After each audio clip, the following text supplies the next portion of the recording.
योग आयुर्वेद में आप स्वागत करता हूं एक नई वनस्पतीय जानकारी के साथ। तो दोस्तों, आपने अपने गार्डन या बगीचे में ऐसे बहुत सारी लताएं या बेलें देखी होंगी जो आपके शोभा बढ़ाने का काम करती हैं। अगर आप गार्डन में लगा देते हैं तो उनसे बहुत ही हमारा गार्डन सुशोभित और सुगंधित हो जाता है। तो कुछ ऐसे ही लताएं होती हैं जिनके बारे में हम लोग औषधीय गुण नहीं जानते और उनको यूं ही हम छोड़ देते हैं और उनका बस गार्डन में शोभा मात्र के लिए ही वो रह जाती हैं।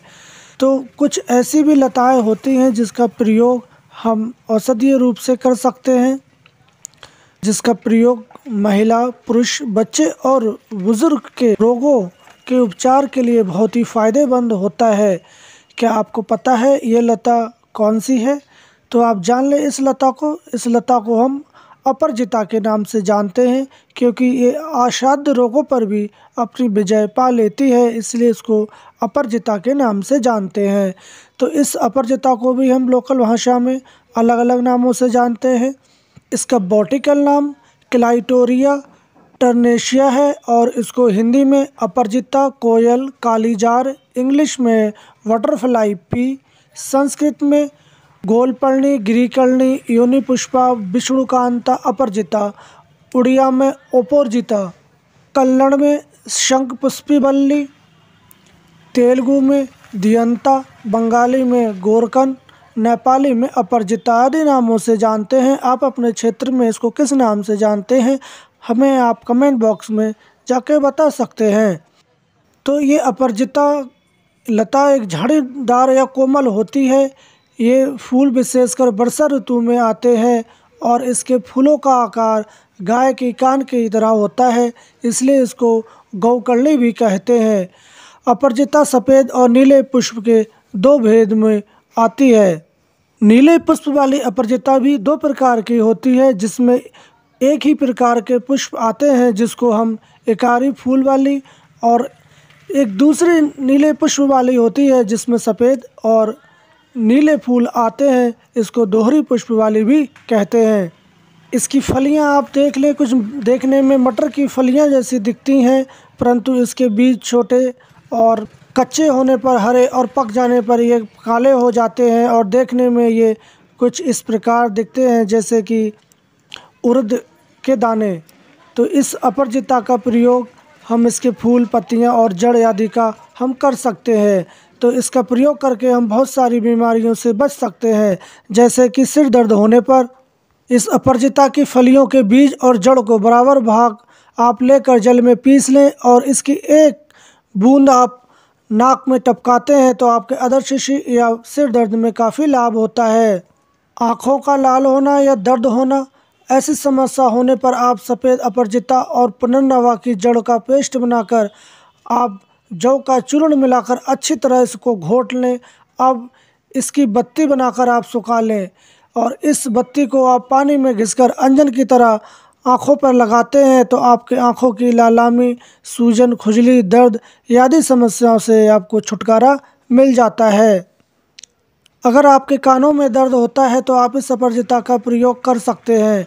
कान में दर्द होने पर आप इसके पत्तों का रस निकाल लें और थोड़ा सा गर्म करके आप कान में दो दो बूंद टपका देते हैं और कान के चारों तरफ आप इसका लेप कर देते हैं तो आपके कान के दर्द में भी तुरंत आराम मिल जाता है। ये दांत रोग में भी बड़ा ही उपयोगी साबित होता है। अपराजिता की जड़ का पेस्ट तैयार करें, इसमें काली मिर्च का चूर्ण मिलाकर मुंह में रख लें, इससे दांत दर्द में बहुत ही अच्छा आराम हो जाता है। गला खराब हो जाना या आवाज़ बैठ जाना आदि समस्या में आप इस अपराजिता का 10 ग्राम की पत्तियों का काढ़ा 10 ग्राम काढ़े से आप गरारे करते हैं तो आपके गले में टॉन्सिलिंग, गले में घाव, आवाज़ का बैठ जाना, आवाज़ का बदल जाना आदि समस्या से आपको छुटकारा मिल जाता है। इस अपराजिता का प्रयोग हमारा पाचन तंत्र ठीक करने के लिए भी किया जाता है। आप पुष्य नक्षत्र में सफ़ेद अपराजिता की जड़ को उखाड़कर गले में बांधें।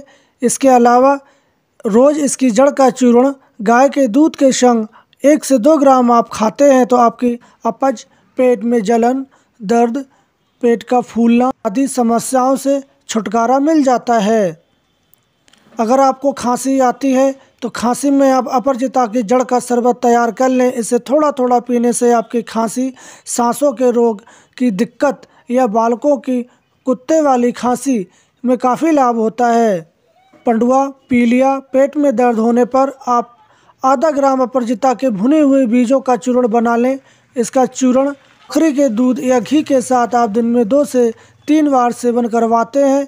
इससे जलोदर, पेट में पानी भरने की समस्या, अफरा, पेट में गैस या कमला, पीलिया आदि समस्या शीघ्र ही दूर हो जाती हैं। स्प्लीन का बढ़ जाना, इससे पेट में दर्द, एनीमिया, इम्यूनिटी पावर का कम हो जाना आदि समस्याएं हो जाती हैं।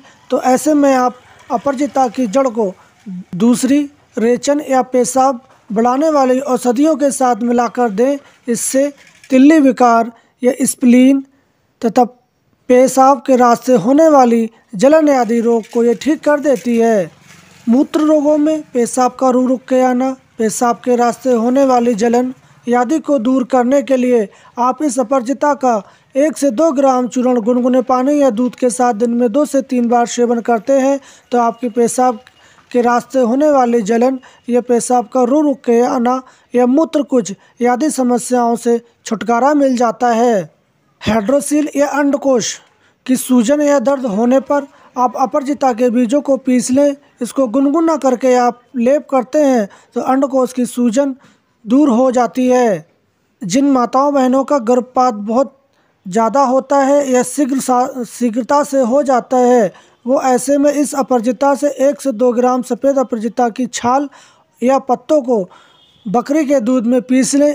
इसको छानकर शहद में मिलाकर आप पिलाते हैं तो गर्भपात की समस्या में काफ़ी लाभ होता है। अर्थराइटिस या गठिया होने पर आप 1 से 2 ग्राम अपराजिता की जड़ का चूर्ण गर्म पानी या दूध के साथ दिन में 2 से 3 बार आप सेवन करते हैं तो गठिया में काफ़ी लाभ होता है।